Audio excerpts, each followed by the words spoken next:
بسم اللہ الرحمن الرحیم۔ السلام علیکم ڈیئر ریڈرز، کیسے ہیں آپ سب؟ امید کرتی ہوں سب خیریت سے ہوں گے۔ تو عشق و جنون کا آلموسٹ لاسٹ ہو چکا ہے، بس کچھ ہی ایپیسوڈز باقی ہیں۔ اچھا رسپانس دے تاکہ میں زیادہ ناولز اپلوڈ کروں۔ میرے خیالات ایک بار مجھ کو اپنی نگہبانی سونپ دے، عمریں گزار دوں گا تیری دیکھ بھال میں۔ رات لیٹ فنکشن کی وجہ سے سب ہی لیٹ ہی اٹھے تھے۔ عیشا آنکھیں مزلتی اٹھی کہ کسی کی کلون کی مہک نے جیسے کمرے کو مہکا دیا تھا۔ وہ خوشبو تو لاکھوں میں پہچانی جا سکتی تھی، وہ کاشان کی تھی، آنکھوں کی چمک کئی گنا بڑی تھی۔ اس کی آمد نے جیسے خوشیوں پر پڑی ساری گرد جھاڑ دی تھی۔ وہ اس کے لیے آیا تھا، بس یہی خوش فہمی ہی کافی تھی۔ آج آپ کی بیوی آپ کو راضی کر کے رہے گی، my dear husband, just wait and watch. وہ اونچا بولتی پھر خود شرم سے چہرے کو ہاتھوں سے چھپا گئی۔ اس کے ہونے کی خوشی جیسے رگوں میں خون کی روانی بڑھا گئی تھی۔ کمرے کی حالت دیکھ کر نیلم کے 14 طبق روشن ہوئے تھے۔ ہر طرف چیزیں بکھری پڑی تھیں۔ جلدی سے ہاتھ چلاتی چیزوں کو اپنے ٹھکانے پر رکھنے لگی۔ جب دروازہ کھولے میثم داخل ہوا، جس کا اسپاٹ چہرہ سرخ آنکھوں کے نیچے ہلکے اس کے رد جگنے کی علامت تھے۔ وہ اس کی جانب مڑی تو میثم بنا نظر ڈالے اپنے کپڑے لیتا فریش ہونے چلا گیا۔ اس کی طرف نہ دیکھنا ہی اس بات کی گواہی تھا کہ وہ شدید ناراض تھا، اور یہ اس کی اپنی غلطی کی وجہ سے ہوا تھا۔ نہ رات کو وہ کسی اور کمرے میں سوتی، نہ وہ اس طرح سے غصہ ہوتا۔ وہ پریشانی سے ہونٹ چباتی ہوئی سوچ رہی تھی کہ میثم فریش ہوتا باہر نکلا۔ میثم وہ ہاتھوں کو باہم جوڑے اپنے ڈر کو قابو کرنے کی کوشش کرتی لفظ بولنے لگی، لیکن مقابل کو بنا بات سنے جاتا دیکھ کر بھاگ کر پیچھے سے ہاتھ پکڑا۔ مجھے معاف کر دے میثم، سچ میں وہاں سب کے ساتھ باتیں کرتے کب آنکھ لگی مجھے پتہ ہی نہیں چلا۔ شرمندگی سے چہرہ اٹھایا نہیں جا رہا تھا۔ تم جانتی ہو کہ تمہارے بغیر مجھے نیند نہیں آتی، اگر چاہتا تو اسی وقت تمہیں اٹھا کے لے آتا، لیکن اپنی اہمیت دیکھنا چاہتا تھا تمہاری نظروں میں، جو مجھے دکھ دے گئی۔ نہیں، ایسا کچھ بھی نہیں ہے، آپ میری بات تو سنیں۔ وہ اس کے مقابل آتی اسے روک گئی۔ مہندی رنگے ہاتھوں اور ان پر تصادم چوڑیوں کی کھنک بہت منفرد ارتعاش پیدا کر رہی تھی، لیکن وہ اتنا کہتا ہاتھ چھڑوائے باہر چلا گیا تھا۔ جیجا جی میرے بارے میں اتنا سوچو گے تو یقین کرو رہی صحیح عقل سے بھی ہاتھ دھو بیٹھو گے۔ وہ جو اپنی شیروانی کے بٹن بند کر رہا تھا، اپنے پیچھے کاشان کی آواز مڑ کر دیکھا جو بتیسی نکالے کھڑا۔ جہاں اس کی بات پر اسے غصہ آیا، وہیں اسے اتنے عرصے کے بعد دوبارہ سے اپنے ٹون میں واپس آنے پر وہ دلی طور پر خوش تھا۔ تم یہاں کیا کر رہے ہو؟ جا کے تیار ہو۔ اسے وہیں کھڑے دیکھ کر اپنی شیروانی کے بٹن بند کرتا بولا۔ وہ ایکچولی نا میری پہلی شادی ہے نا، اس لیے کوئی آئیڈیا نہیں ہے۔ ہاں بالکل، باقی سب کی تو جیسے چوتھی ہے نا۔ خبردار جو دوسری شادی کے بارے میں سوچا بھی تو، ورنہ جو وہ شیروانی کا چھوٹا ورژن آیا ہے نا، وہ آپ کی کیا حالت کرے گی، سوچ لیجئے گا۔ اس کی بات پر میٹ کے ہونٹ اور آنکھیں مسکرائی تھی۔ اپنی ہتھیلی کی جانب دیکھا تو ایک مسکراہٹ کو جیسے کھلی چھوٹ ملی تھی۔ کاشان نے اس کے تعاقب میں دیکھا، جہاں ابرش میر کا نام مہندی کی صورت میں اور کابوتاب سے چمک رہا تھا۔ کاشان ہلکا سا مسکرایا کیونکہ وہ اپنی بہن کی ہینڈ رائٹنگ بہت اچھے سے جانتا تھا۔ بہت محبت کرتے ہیں نا؟ محبت بہت چھوٹا لفظ ہے، میری تو جان بستی ہے۔ لب و لہجے میں ایک عجیب سی شدت تھی۔ یقین کریں اگر آپ کی یہی حالت رہی تو عاشقی فور میں آپ ہی ہوں گے۔ تمہاری بکواس ہو گئی ہو تو جا سکتے ہو، ورنہ ہمیں بنا دلہے کے بارات لے کر جانے میں کوئی مسئلہ نہیں۔ میر کی بات پر وہ ہڑبڑی میں اٹھا۔ جا رہا ہوں لیکن پلیز ایک مشورہ، ذرا اپنی گردن کو صاف کر لیجیے گا کیونکہ کنواروں کے دل مت چلتے ہیں۔ اس کی بات پر میر کی بے ساختہ نظر اپنی گردن پر گئی جہاں لپسٹک کے نشان موجود تھے۔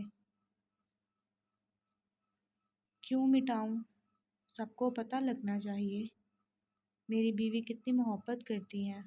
کاشان تو اس کی بے باکی پر سرخ چہرے سے باہر جا بھاگا۔ زندگی نام ہے کچھ لمحوں کا، زندگی نام ہے کچھ لمحوں کا، اور ان لمحوں میں سکون کا باعث صرف تم ہو۔ ابرش وہ نام لیتا روم میں داخل ہوا کہ سامنے اس قیامت کے اس منظر نے اس کے قدم روکے جہاں وہ گولڈن رنگ کی ساڑی پہنے ہاتھوں میں چوڑیوں کی کھنک اور مہندی کی خوشبو دل فریب منظر پیش کر رہی تھی۔ کانوں میں چھوٹی جھمکیاں ڈالے، گلے میں ڈائمنڈ کا سمپل سا نیکلس پہنے، ہونٹوں کو ڈیپ ریڈ کلر کی لپسٹک سے ڈھانپا گیا تھا۔ پلکوں کا اٹھتا گرتا رقص ماحول کو اور دلکش بنا گیا تھا۔ لمبے بال جو کلر کر کے کھلے چھوڑے گئے تھے، مقابل تو جیسے بے حس و حرکت رہ گیا تھا۔ تم ہر لمحہ چونکا دیتی ہو مجھے، تمہارا یہ بے پناہ حسن مجھے کہیں کا نہیں چھوڑے گا جانے من۔ جذبات جیسے امڑ آئے تھے۔ اس کی کمر میں ہاتھ ڈالے اسے اپنے سینے کا حصہ بنا گیا تھا۔ ہٹیں پیچھے میر، کیا کر رہے ہیں، کوئی آ جائے گا۔ اپنی گردن پر اس کی سر سانسوں کا تھپڑ اسے کانپنے پر مجبور کر گیا تھا۔ واللہ دشمن جان اگر حسین ہو اور اوپر سے محرم، کون کمبخت نہیں بہکے گا۔ اس کا سرکتے ہونٹ، اوپر سے بہکا لہجہ ابرش کی ٹانگوں سے جیسے جان نکال رہی تھی۔ نہیں کریں پلیز، میرا میک اپ خراب ہو جائے گا۔ اسے اپنی گردن پر ستم ڈھاتے دیکھ کر وہ اس کا چہرہ اپنے ہاتھوں میں لیے معصومیت سے آنکھیں ٹپٹپاتی بولی۔ یہی تو میں چاہتا ہوں۔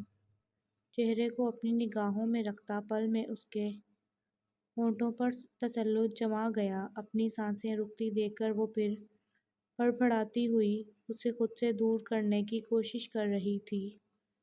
اپنی مرضی کرنے کے بعد جب ہٹا تو اس کے چہرے پر شرم و حیا کی کوس و قزح دیکھ کر دل جیسے پھر کسی گستاخی پر اکسا رہا تھا۔ آئندہ ان ہونٹوں پر اتنی ڈارک لپسٹک نہ دیکھوں ورنہ شاید بڑی محفل کا لحاظ بھی نہیں کر پاؤں گا۔ اس کے ہونٹوں پر انگوٹھے پھیرے کہا تو ابرش کے گلے میں گلٹی سے ابھر کر معدوم ہوئی تھی۔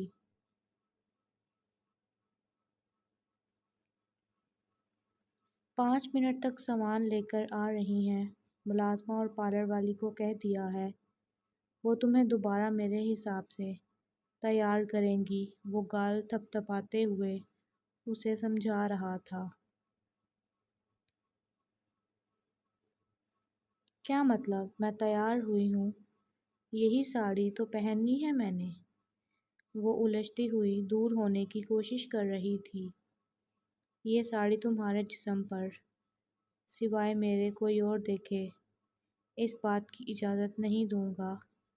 اگر تم نے چینج نہ کی تو مجھے اکیلے دلہے بنے اسٹیج پر بیٹھنے کا کوئی مسئلہ نہیں ہے، لیکن تمہارے اکلوتے بھائی کو بن سکتا ہے، اس لیے بنا آرگیومنٹس کے جیسی انسٹرکشن دی ہے ویسے تیار ہو جانا۔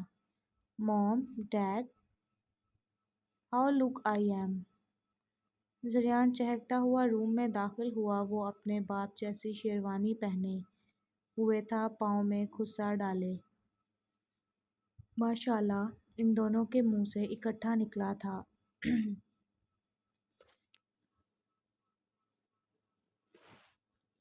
میرا شہزادہ، موم صدقے۔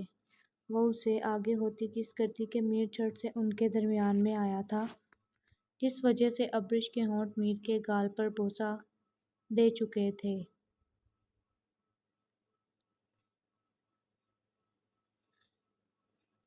اس اچانک ہونے والی حرکت پر ابرش کے گال تپ اٹھے، وہیں میر کے چہرے پر مسکراہٹ بکھری تھی۔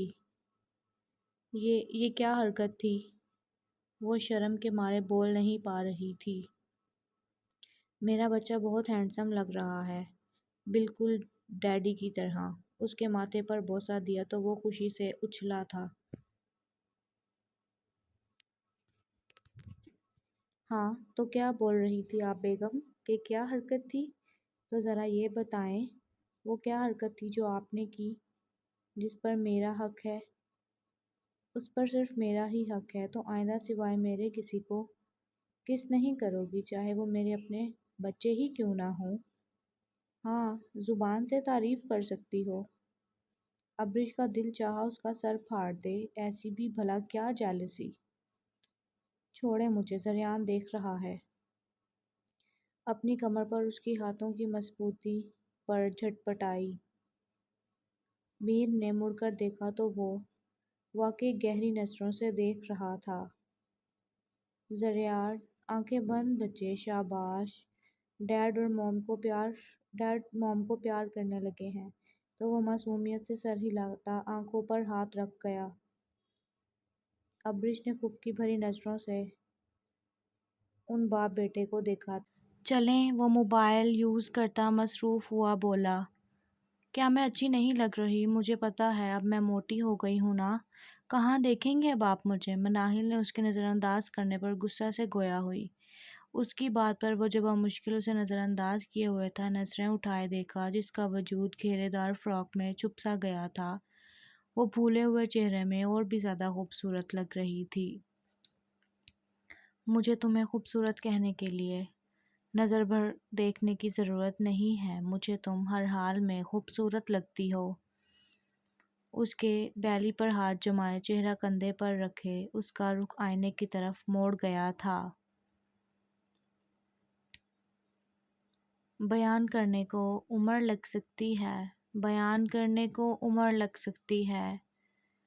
میں نے اتنی محبت کی ہے تم سے، آئے ہائے کیا کہنے۔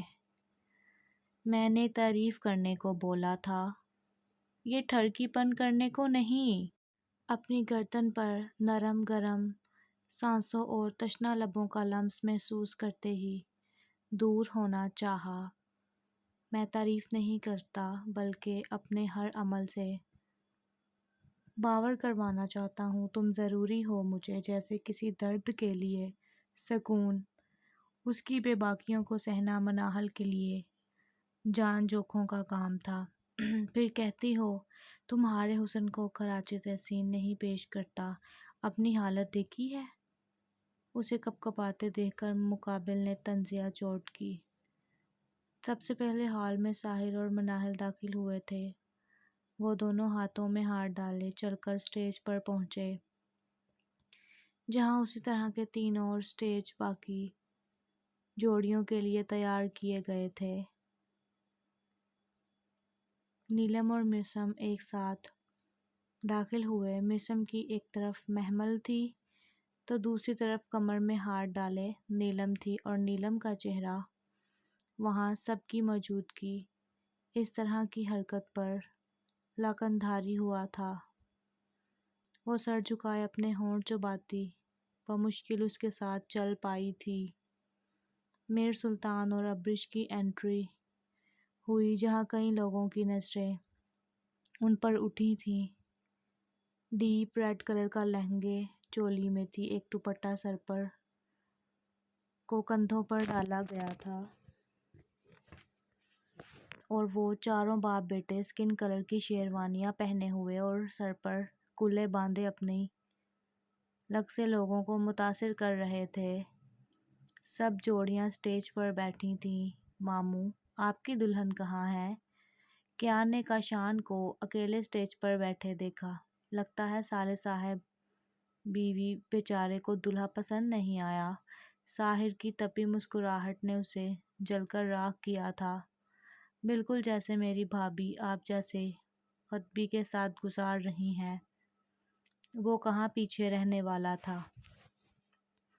وہ دونوں ابھی لڑتے جھگڑتے کہ گٹار کی دھن پر سب نے نظریں اٹھائیں۔ سامنے دیکھا جہاں دلہن بنی عیشا گٹار کی تاروں کو چھیڑ رہی تھی اور اسے دیکھ کر کاشان کو لگا جیسے وہ اس کے دل کی تاروں کو چھیڑ رہی ہو۔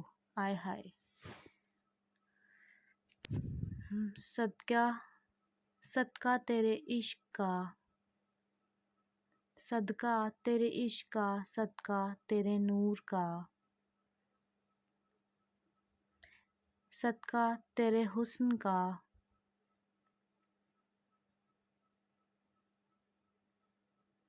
ہے میں نے دے دیا۔ صدقہ تیرے نور کا، صدقہ تیرے حسن کا، ہے میں نے دے دیا۔ اس کی خوبصورت آواز اوپر نظروں کے رخ پر ہوٹنگ کی تھی۔ سجدہ رب کو کیا، سجدہ رب کو کیا، حق جو تجھ پہ دیا۔ صدقہ تیرے عشق کا، ہاں میں نے دے دیا۔ وہ لفظ نہیں تھے جیسے وہ اپنے دل کی بات کا اظہار کر رہی تھی۔ وہ گٹار رکھتی اپنا لہنگا سنبھالے اس کی طرف آئی جو اس کی ساری ناراضگی تو پل میں ختم کر چکی تھی۔ کاشان سٹیج سے اتر کر نیچے آیا تھا کہ عیشا کے سامنے کھڑے ہوتے کئی نوٹوں کی گٹیاں اس کے سر پر واری تھیں۔ اس کی حرکت پر پورے ہال میں ہوٹنگ اور سیٹیوں کی آواز گونجی تھی۔ کاشان نے بنا کسی کی پرواہ کیے اسے سینے سے لگایا تھا، اس کے سر پر بوسے دیے ہوئے اسے خود میں بھینچ گیا تھا۔ بس کر دیں ماموں، دیکھیں مامی کی ہڈیاں ٹوٹ جائیں گی۔ سرحان کی بات پر سب کا کہکا بے ساختہ نکلا تھا۔ کاشان ہچل سا ہوتا خود ہی تھوڑا دور ہوا تھا۔ دودھ پلائی کی رسم کی باری آئی تو سب نے دیکھا جہاں کاشان کے ہاتھ میں دودھ کا گلاس تھا۔ وہ پہلا شخص جو خود دلہے کے لباس میں اپنی بہن کی طرف سے دودھ پلائی کی رسم کر رہا تھا، کیونکہ بقول کاشان کے وہ جو پیسے کزنوں کو دینے وہ اپنے کھاتے میں کیوں نہ آئے، کیونکہ اس کی شادی کے بعد دوستوں کو پارٹی بھی تو دینی تھی۔ یہ سب کیا ہے؟ میر نے اسے گھورا۔ دودھ ہے جیجا جی۔ دودھ کا گلاس اس کی طرف کیا تھا۔ میر نے گلاس اس کے ہاتھوں سے پکڑا کیونکہ وہ جانتا تھا وہ تب نہ ہٹتا جب تک وہ رسم پوری نہیں کر لیتا، اور وہاں عیشا سب کی نظروں سے خود پر محسوس کرتی بے بسی سے دانت پیس کر رہ گئی۔ جلدی سے دودھ پئیں اور 1 کروڑ مجھے دیں۔ دودھ ہے نا، یا پھر کوہ نور پیس کر ڈالا ہے؟ اپنی بیوی کے سامنے غصہ بھی نہیں کر سکتا جو پیار بھری نظروں سے اپنے بھائی کو دیکھ رہی تھی۔ اسے میرے ہاتھ لگے یہ کوہ نور سے بھی قیمتی ہے، تو پھر کیوں نہ یہ ہاتھ کٹوا کے عجائب خانے میں رکھوا دیے جائیں۔ باقی سارے ان سالہ بہنوئی کی لڑائی انجوائے کر رہے تھے۔ مطلب نہیں دیں گے؟ ٹھیک ہے، میں اپنی بہن کو ساتھ لے جاؤں گا۔ اپنی دال نہ گلتی دیکھ کر کاشان نے جلدی سے ابریشھ کا ہاتھ تھاما۔ خبردار جو میری بٹر فلائی کو دور کیا۔ تمہیں 1 کروڑ نہیں، تمہیں 2 کروڑ کا چیک دوں، لیکن آئندہ بھولے بھٹکے سے میری بیوی کو ورگلانا اور دور کرنے کی کوشش مت کرنا۔ اس کی بات پر کاشان کی پوری بتیسی باہر نکلی۔ اپنے ہاتھوں میں پکڑے چیک کو چوما۔ زیادہ مت چومو، یہ نہ ہو اوپر کے ہندسے بھی مٹ جائیں۔ ساحر نے ہانک لگائی جس پر اس نے کوئی توجہ نہیں دی تھی۔